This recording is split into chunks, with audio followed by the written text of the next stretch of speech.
నిష్పక్ష వార్తలను ప్రజలకు అందిస్తూ సమాజ అభివృద్ధికి దోహదపడాలని సీనియర్ వైద్యులు డాక్టర్ సూర్యదేవర రామ్మోహన్ రావు SV9 డిజిటల్ న్యూస్ ఛానల్ వ్యవస్థాపకులు కొండపల్లి శ్రీధర్కు సూచించారు. పాల్వంచ ప్రెస్ క్లబ్లో నిర్వహించిన కార్యక్రమంలో SV9 digital news channel poster లోగోలను డాక్టర్ సూర్యదేవర రామ్మోహన్ రావు తెలంగాణ విద్యుత్ ఇంజనీర్ల సంఘం రాష్ట్ర చీఫ్ అడ్వైజర్ బుక్యా మంగీలాల్ కలిసి ఆవిష్కరించారు. ఈ సందర్భంగా డాక్టర్ రామ్మోహన్ రావు మాట్లాడుతూ ప్రజా సమస్యలను నిర్భయంగా వెలుగులోకి తీసుకువస్తూ నిష్పక్ష వార్తలను ప్రజలకు చేరువవ్వాలని కోరారు. గ్రామీణ ప్రాంతాల సమస్యలు, ప్రజా సంక్షేమం, ప్రభుత్వ పథకాలు, విద్య, వైద్యం, వ్యవసాయం, ఉపాధి వంటి ప్రజా ప్రయోజన అంశాలపై సమగ్ర కథనాలను ప్రచారం చేస్తూ SV9 డిజిటల్ న్యూస్ ఛానల్ ప్రజా ఆదరణ పొందాలని ఆకాంక్షించారు. ఈ కార్యక్రమంలో నేతాజీ యువజన సంఘం వ్యవస్థాపక అధ్యక్షులు SJK అహ్మద్, ప్రభుత్వ రిటైర్డ్ ఉద్యోగుల సంఘం జిల్లా అధ్యక్షులు EGR వెస్లీ, జిల్లా నాయకులు రాయి మోహన్ రావు, పాకాలపాటి కళాపీఠం అధ్యక్షులు Pakalapati Rosaiah, Singareni retired general manager Shanaga Venkateswarlu, Palvancha press club అధ్యక్షుడు అబూరాం, ప్రధాన కార్యదర్శి లెనిన్, ప్రెస్ క్లబ్ సభ్యులు, జర్నలిస్టులు తదితరులు పాల్గొన్నారు. చాలా ప్రత్యేకత కలిగిన రోజు. ఇవాళ ప్రత్యేకత సంబంధించి ఏమిటి అన్నప్పుడు, ఇవాళ జాతీయ పతాకం ఏదైతే ఉందో గత 70 సంవత్సరాలుగా మనం ఆగస్టు 15వ తారీఖు ఈ జాతీయ జెండా రెపరెపలాడించుకుంటున్నాము. ఆ జాతీయ జెండా రాజ్యాంగ సభలో ఆమోదించుకున్న రోజు జూన్ 22, 1947లో ఈ జాతీయ జెండా అఫీషియల్గా రాజ్యాంగ సభలో ఆమోదం పొందింది. అది 1947 ఆగస్టు 15 నుంచి మనం ఆ జెండాని మన స్వాతంత్ర దినోత్సవ ఉత్సాహంతో, స్ఫూర్తితో దాన్ని చేసుకుంటున్నాం. ఆ సందర్భంగా ఈరోజు ఇక్కడ ఈ SV9 అని చెప్పేసి ఛానల్ని వాళ్ళు ఆవిష్కరించుకోవడం జరుగుతుంది. SV9 సంబంధించి దీని ఫుల్ ఫామ్ సంబంధించి సమగ్ర అభివృద్ధి వేదిక అనేది దీని ఫుల్ ఫామ్. దాదాపు ఇదే ప్రెస్ క్లబ్లో ఫిబ్రవరి 28వ తారీఖున సమగ్ర అభివృద్ధి వేదిక తరఫున అభివృద్ధి కార్యక్రమాలతోటి మనం ముందుకు పోవాలని చెప్పేసి సమగ్ర అభివృద్ధి వేదికని అనౌన్స్మెంట్ చేయడం జరిగింది. దాదాపు ఈ కాలంలో అనేక యాక్టివిటీస్ కూడా నిర్వహించుకోవడం జరుగుతుంది. ప్రధానంగా KTPS సంబంధించి అధిక ఖర్చులు చేయాల్సిన అవసరం ఉంది. అట్లానే జనరిక్ మెడిసిన్స్ వాటిని ఏంటనేది ఇట్లా అనేక యాక్టివిటీస్ నిర్వహించడం జరుగుతుంది.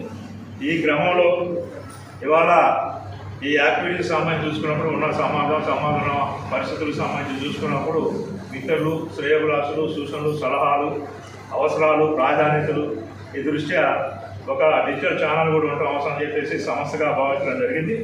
అందులో భాగంగానే ఇప్పుడు ఇవాళ SV9 అని చెప్పేసి ఛానల్ని ఇవాళ దీన్ని ఆవిష్కరించుకోవడం జరుగుతుంది. అందుకని ఈ సందర్భంగా ఈ మన SV9కి సంబంధించి నిజాయితీగా, నిష్పక్షపాతంగా జనాల తరపున, జనాల గొంతుగా ఇవాళ ప్రజలకు అండగా నిలబడే పద్ధతిలో SV9 ఉంటుందని చెప్పేసి మీ అందరికీ నా తరపున వ్యక్తి హామీని, వాగ్దానాన్ని మీకు ఇవ్వడం జరుగుతుంది. భవిష్యత్తులో ఇదే పద్ధతిలో ఈ ఛానల్ని నిర్వహించడం జరుగుతుంది.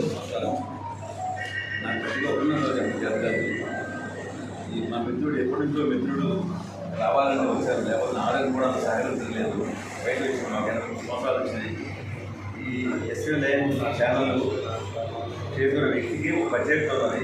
అందరికంటే భిన్నంగా ఉండే రాజకీయ నేపథ్యం వచ్చాడు. రాజకీయ నేపథ్యాన్ని కానీ సాధిస్తూ ఈ ఊళ్ళో సమస్యల్ని పాజిటివ్గా తీసుకొస్తూ విమర్శలు ఒకదానికి అవకాశం ఇవ్వకుండా అభివృద్ధి గురించి కూడా అధికారులతోటి, రాజకీయ మన ఇక్కడ ఉన్న పొలిటీషియన్ తోటి, ఇక్కడ కౌన్సిల్, ఇక్కడ కార్పొరేటర్స్ తోటి అనుసంధానం చేసుకుంటూ ఈ ఊరికి మంచి జరగాలని ఇంతకుముందు ఆల్రెడీ ఒక వేదిక ఉన్నది. మన మిత్రుడు అహ్మద్తో ఒకటి తప్పగా ఉంది. ఈ మధ్య ఇంకోటి ఏదో బెట్టపల్లి పాల్గొని ఒకటి చూస్తూ ఉన్నాను నేను. అలాగే నువ్వు కూడా నీ ఆదర్శాలన్నీ, నీకున్న ఐడియాలజీని మార్చుకోకుండా అదే విధంగా ఈ సమస్యలను తీసుకొచ్చి ప్రజలకి మంచి జరగాలని కోరుకుంటూ నువ్వు ఎప్పుడూ క్షేమంగా ఉండాలి. తర్వాత ఈ ఛానల్ కూడా మంచిగా ఉద్యోగం రావాలని కోరుకుంటూ సేవ చేసుకుంటాను. అందరికీ నమస్తే. ఈరోజు మంచి కార్యక్రమం. మిత్రుడు కొండపల్లి శ్రీధర్ గారు నాకు చిన్ననాటి స్నేహితులు, క్లాస్మేట్స్. ఈ SV9 డిజిటల్ ఛానల్ ఓపెన్ చేయడం సంతోషం. శ్రీధర్ గారు తన జీవితం మొత్తము తను సంపాదించుకోకుండా ఓన్లీ పబ్లికే నా సంపాదన అని ఇవ్వుతూ తను అందరినీ మోటివేట్ చేస్తూ తను మోటివేట్ అవుతూ ఈ ఛానల్ని ఆయన సృష్టించుకోవడం ఇది పబ్లిక్కి ఉపయోగపడే ఛానల్ కాబట్టి ఇంకా దీనికి దినదిన అభివృద్ధి చెందాలి అంటే ఆల్రెడీ చాలామంది సీనియర్ ప్రెస్ మిత్రులు అందరూ ఉన్నారు.